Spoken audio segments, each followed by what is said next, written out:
When we look at these four answer choices, we want to think of it like the game knockout. So we're going to compare two fractions, and whichever one is the greater one, we're going to knock out because we're looking for the least. So what we're doing first is we're looking at 5, 6, and 3, 6. So what I like to do is if it's too small, you can completely rewrite it. But I like to crisscross just to check. So 6 times 3 we know is... 24. hold on. Back one. 18. And then 6 times 5 is... 30. So show me with your arms. Which direction is our arrow going to open? Good. So you are opening toward the 30s, which means we're getting rid of 5, 6. Okay? That one's larger than 3, 6, so that means it cannot be the least out of all of these. Okay? So now we're going to take 3, 6 and go down here to 4, 6 and compare. 4, 6 and 3, 6. 6 times 3 is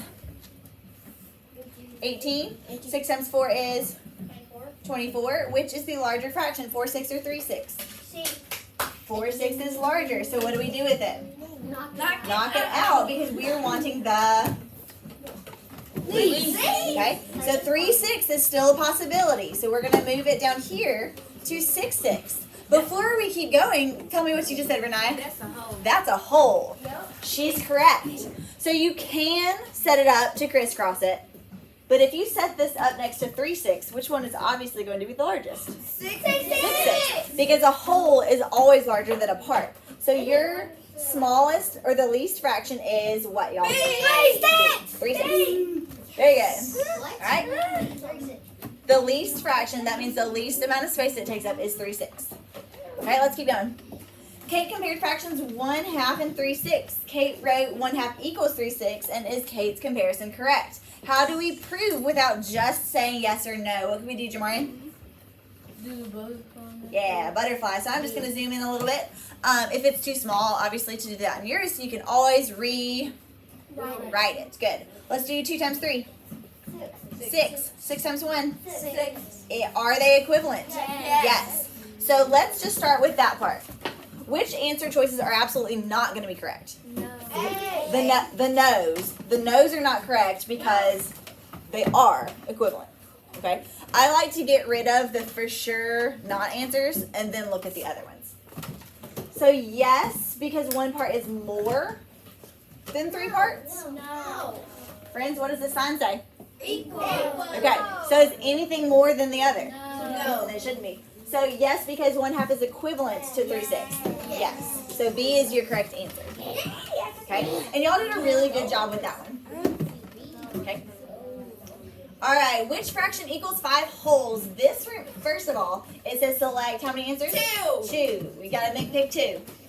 And we want to look at these like division problems. So 10 over 2 is like saying 10 divided by 2, which equals what? 5. So 5 right here shows 5 what? Wholes. So A is our answer. One of them. Because we need 2. Just check it. We look at this like 4 divided by 4. What is 4 divided by 4? 1. I had a couple of kids who were like, ooh, it's a whole. And it is. But what are we wanting our answer to represent? 5 wholes. So we're going to get rid of B. Now let's look at C. Is 1/4 a whole at all? No. No, it's a part. So we're not looking for a part today. We're looking for a whole, and actually 5 of them. Okay, 5 over 1. Let's look at it like division. 5 divided by 1 equals 5 wholes, which gives us our second answer. Okay? All right, moving and grouping. Go ahead and flip to the next page. Find a fraction equivalent to 2/3. How do we do that? Best way, cross multiply. So, can I tell you something? Yeah. One of the simplest mistakes is not writing this correctly. We don't want to do that. So 2/3. So when we come down here, we want to be very careful and write 2/3. There are a couple of kids on a different equation. It may have said 2/4 and they accidentally wrote 1/4. So that makes your answer different. 6 times 2? 12. 3 times 3? 9. Are they equivalent? No. Okay. Keep going. 2/3 again. 4 times 2? 8. 3 times 1? 3. Are they equivalent? No. Question. Is this taking a long time? No. Not really. So please don't shortcut and just pick an answer, because this doesn't take long anyway. Okay, what fraction am I writing? 2/3. Good, 2/3. Just making sure we know. 4 times 2? 8. 3 times 3? 9. Equal? No. Good, keep going. What fraction do I write? 2/3. Thirds. 6 times 2? 12. 3 times 4? 12. Equal? Yes. So y'all, crisscross is one of my favorite ways to compare fractions because it's really a quick and easy check, Jemima. I just did it. Okay. All right. The number lines on top were just where you could place the fractions. You could place the points if you felt like you needed to use those. If you look carefully at the question, it says which two equations are true. So we're going to crisscross to check. We are not guessing here. What's 4 times 1? 4. 8 times 1? 8. Are they equivalent? No. No. Okay. Remember, we want the ones that are true. 4 times 2? 8. 8 times 1? 8. Are they equivalent? Yes. This is, are we finished? No. Because we want two answers. Good. Okay, let's keep going. 4 times 6? 24. Good. 8 times 2? Are they equivalent? No. No. Keep going. 4 times 4? 16. 8 times 4? 32. Are they equal? And No. if you looked at this one, you might have already known without looking. They're equal. Class. They're equal even without crisscrossing because of knowing what, Jamarian? They're both whole. They are. They're both wholes. We know that 4 over 4 is one whole. We also know that 8 over 8 is one whole. So you already know that those are equal. If you were to crisscross, 4 times 8 is 32, 8 times 4 is 32. You can also see they're equal that way. Okay? So don't ever think that crisscrossing is a bad thing. It's always a really good check. All right, we talked about this one yesterday in the middle of class. We knew that when you have your number line, you have the 0 and 1. We still have to Jump and jump. label. Find our denominator. 1, 2, 3. So numerator is 3, 4, 5, 6. Okay. We know that 3/6 is also equal to 1/2. So we were having to find 4 answers that showed more than 1/2. Does A show more than 1/2 colored? 2/3 is more than 1/2. B? Yes. This one? Yes, it's a whole. It's definitely more than a half. F? Yes. I had a lot of students who chose D, but what do we know about D? It's a lie. It's exactly half, but we wanted greater than half. Is C greater than half? Yeah. No. It's less than half, it's yellow. And then G was exactly half, but they also weren't equal pieces. Okay. So the most commonly chosen answer that was not correct was D, but D was exactly half, and we needed greater than half. Okay? All right, best way to do this. Crisscross. And guys, I know we don't have everything we need, but what is 6 times 2? 12. I'm sorry. And you can do. Well, sorry, I didn't mean to write that. 12. So watch, I'm going to put 12 here, which means our missing number is 4. And guys, y'all did a really good job with that. I'm impressed. I don't have anybody doing 3 times 12, which is good. Okay. All right, next.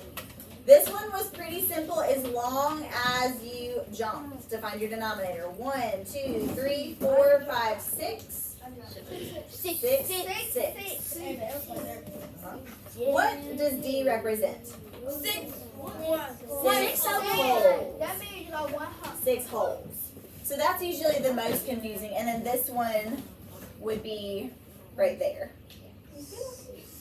Okay. All right, almost done. And then we're going to do something else. Best way of doing this? Crisscross. Or, if you know, what does this one represent? 4 holes. What does this one represent? 1/2. Is closer to If I have 4 cookies and Renaya has half a cookie, who has more? me.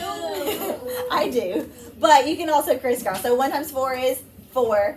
8 times 4 is 32. So guys, this was the most commonly missed part And it actually wasn't because of your math. Most of your math was correct. Watch this. I like to use my hand to basically outline my arrow. Okay? That way when I go down here, I make sure I choose the correct one that's facing the right way. Nobody chose that one, but I did have some kids choose C on accident. Does this arrow with my hand match this arrow? No. See how this one's open the same direction? Feel free to match it. I don't want you to feel like that's taking a shortcut or doing something that's too young for you or anything like that. It's a really good check. Okay, make sure that you're matching. So your answer is B. Let's go. I got it right. Good. I'm so smart. And when it says you cannot compare two fractions, please always remember that you can butterfly. If you can butterfly, you can compare them. Okay? All right, each part, that means we're doing benchmark fraction. If you look at just chocolate, that represents what? 1/3. If you look at just vanilla, that represents 1/3. Or if you look at just strawberry, 1/3. 1/3.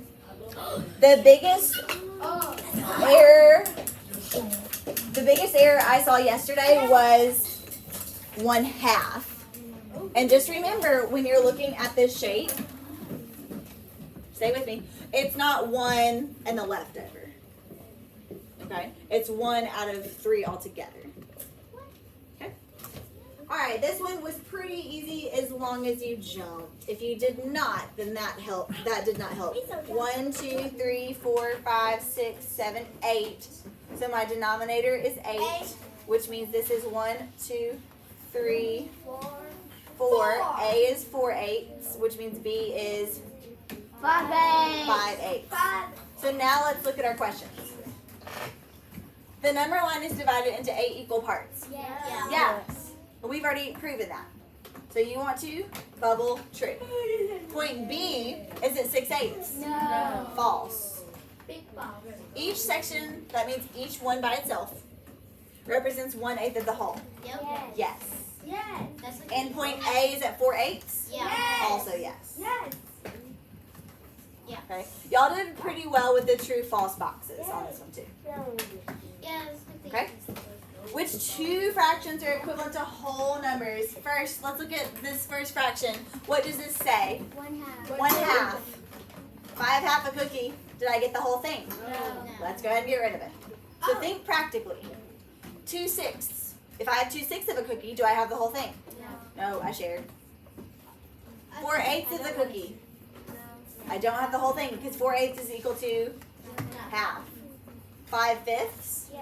Yes, because we look at it like division. 5 divided by 5 is 1 whole cookie. 1 whole cookie. Yes, that's one of them. 7/8? No, I gave a piece away. Right, it's close. And then division, 10 divided by 1. That's 10 cookies. That's pretty exciting. Right? That very last, please don't copy me. The very last Kahoot code that was on the board yesterday that I'll put back up in a little bit is the whole numbers as fractions that we started yesterday if you need more practice with that. Okay? Number line is equivalent to 1/2. First of all, is this 1/2? No, that's a whole. That's a whole. So I would go ahead and get rid of the ones that we know for sure. This is piece number 1, but is it going to be out of 2? No, that's a lot of jumps. That's 1, 2, 3, 4, 5, 6. Okay. This would be 1, 2 out of 3, 4, 5, 6. Is that equal to 1/2? Okay, we've got 1, 2, 3 out of 1, 2, 4, 5, 6, 3, 6. Okay. A couple more. This one gave us some confusion. Taylor's pizza is divided into fourths. So it's labeled right here. Taylor eats 1 piece of his pizza. So what is Taylor's fraction right here? 1/4. Yes, he ate 1/4. Do you see how I labeled it right here? Okay. If Lee wants to eat the same amount, hang on. So look at Lee's pizza. It's cut into a different number, but we're wanting it to be the same size. Do you see that piece over here? 2. I can come over here like we did in that fractions app. You're looking at me, not at your friends. and we can layer it on top of each other and see that it's the same size. If that's confusing, what else could we do? Butterfly. So we're going to want to take 1/4 and set up next to each one. Okay, 8 times 1? 8. 4 times 2? 8. That's equal. So we already know that it's 2 eighths. If you needed, the most commonly missed one was 1/8. A lot of kids chose that one. What's 8 times 1 though? 8. 8. What's 4 times 1? 4. Are they equal? No. Okay. So it didn't mean that Lee also wanted one piece. You need to keep looking up here, please, not at your friend. Not the equal amount. Okay. 3 more. Which 3 fractions are equivalent to 4/8? Y'all did really well with this one. Talk to me. 1/2. What else? D 3/6 and E 2/4. But yes, watch. You can always crisscross. 2 times 4? 8. Stay with me. 8 times 1? 8. And that's how you'll do it. Okay?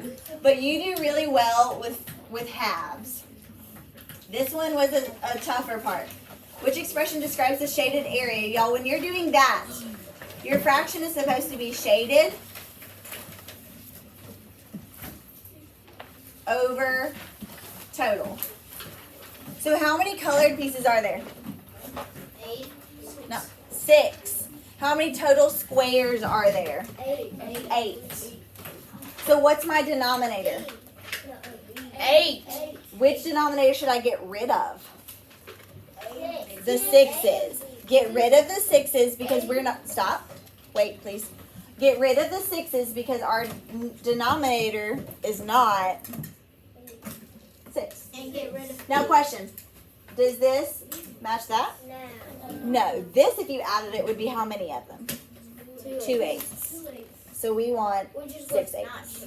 Right, that's what's not shaded. So that's another thing you have to be careful of is just checking what it's asking for. It wants the shaded this time though. Okay, 2 more. What do we need to do? Crisscross. Do we have to? Yes. All right, 8 times 1. 8. 4 times 1. 4. Show me with your arms. Where's my arrow go? Good. You need to be open to the 8. Now this is where using your hands to trace your arrow helps. I had a couple kids, watch up here for me. You're going to have a question that's formatted like this, that's designed like this on your test tomorrow. So I want you to watch. Listen. Y'all are getting this part right. Don't accidentally get mixed up, okay? So watch. Does this arrow match this arrow? Yes. It does. So we're going to bubble this first one. I didn't know. I didn't know. It's okay. It probably was a 0 when we made it, but it's supposed to be a bubble. On Edge Elastic tomorrow, it'll be a bubble. Okay? Now let's watch. 3 times 6? 18. 2 times 6? 12. Show me with your arms. Which way does our arrow go? Good. Open to 18. Now, what do I do? Match the arrow. This way again. Does it match this one? It does. So we want to bubble the very first bubble. Right? All right, let's keep going. 6 times 5? 30. 8 times 5? 40. With your arm, show me your arrow. You switched it this time. You were open to the 40. So this is what's harder to make sure you see how I had to switch hands? I went the other way. So watch. Does this direction match this direction? No. Okay, so we're going to keep going. Does it match this one? Yes. So you want to come down and bubble in that bubble. Okay. And last but not least, 3 times 2? 3 times 3? 9. And show me with your arm. Show me your arrow. Let's see. Good. You should be open to the 9. And then we match. Arrow? Match or no? No. Match or no? Yes. So you'll bring it down here. Sometimes there might also be an equal sign. Okay? Feel okay about it? All right, there's lots of, oh, there's one more. Just kidding. Sorry, I was about to be done. A customer bought a milkshake. The employee needs half a cup of milk to make the milkshake. He only has an 1/8 measuring cup. How many 8ths will make the two fractions equivalent? So we want equal, which means we're going to crisscross. 2 times 2? 4. 8 times 1? 8. Are they equal? No. What should we do? Cross it out. Cross them out. Stay with me because you're going to be on your own with your test tomorrow. 2 times 3? 6. When I tap, that means stop. 8 times 1? 8. Are they equal? No. Okay. Avery automatically says no on this one. I agree. But why? Because that's Good. This is a whole, which is always greater than a half, but we're still going to check. 8 times 2? 8 times 1? Equal? No. 2 times 4? 8. 8 times 1? 8. And that is equal. It's not equal. It is equal on that one. Okay.